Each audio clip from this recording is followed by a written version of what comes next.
போன்ற பழமொழிகள் உடல் தூய்மையை வலியுறுத்துகின்றன. அதுபோல இயற்கை தூய்மையான காற்றையும் உடல் நலத்தையும் ஆரோக்கியமான வாழ்க்கையும் தரவல்லது. உடலுக்கும் உள்ளத்துக்கும் புத்துணர்ச்சி ஊட்டக்கூடிய வகையில் இயற்கை நம்மிடம் பரிவு கொள்கிறது. ஆனால் ஊறு செய்யும் விதத்தில் ஏன் சுற்றுச்சூழலை மாசுபடுத்த வேண்டும்?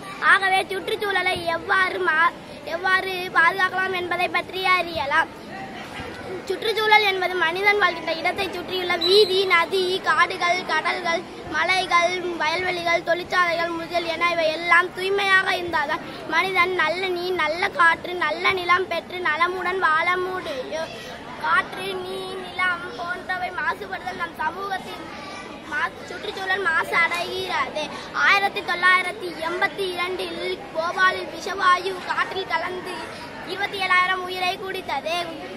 1978 கியூபாவில் குழாய் கசிவால் நச்சுக்காற்று வெளிப்பட்டு 90 உயிரை குடித்தது.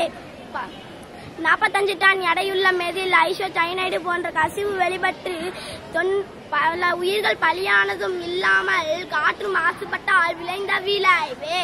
சிற்றூர்களில் குளம் குட்டைகளில் இருந்துதான் குடிநீர் எடுக்கப்படுகிறது. அதே குளத்தில் தான் ஆடு மாடுகளையும் குளிப்பாட்டுவதோடு மக்களும் அங்குதான் துணிகளையும் துவைத்துக் கொண்டு குளிக்கிறார்கள் என்பது வருந்தத்தக்க செயலாகும். மேலும் பேரூர்களிலும் நகரங்களிலும் இருந்து ஆலைகளில் இருந்து வரும் கழிவு நீர் குடிநீருடன் கலப்பதன் மூலமாக குடிநீர் மாசடைகிறது. வாழ்வதற்கான அடிப்படை ஆதாரம் நிலம். அந்நிலம் செயற்கை உரம், பிளாஸ்டிக் போன்ற பொருள்களால் மாசு அடைகிறது. கழிவறை இருக்க நிலத்தில் மலம் கழிப்பதா என்று கேட்கும் அளவுக்கு சிறுநீர், மலம் போன்ற கழிவுகளாலும் நிலம் பாதிப்படைகிறது. வீட்டிற்கு ஒரு மரம் வளர்க்க வேண்டும். காடுகளை அழிக்காமல் பாதுகாக்க வேண்டும். தொழிற்சாலையில் இருந்து வரும் காற்று, கழிவு நீர் சத்துத்தன்மை நீக்கி சுத்திகரிக்கப்பட்டு வெளியேற்ற வேண்டும். பிளாஸ்டிக் பொருட்களை உபயோகிக்காமல் காகித பைகளை உபயோகிக்க வேண்டும். நிலத்தில் இயற்கை உரங்களை பயன்படுத்த வேண்டும்.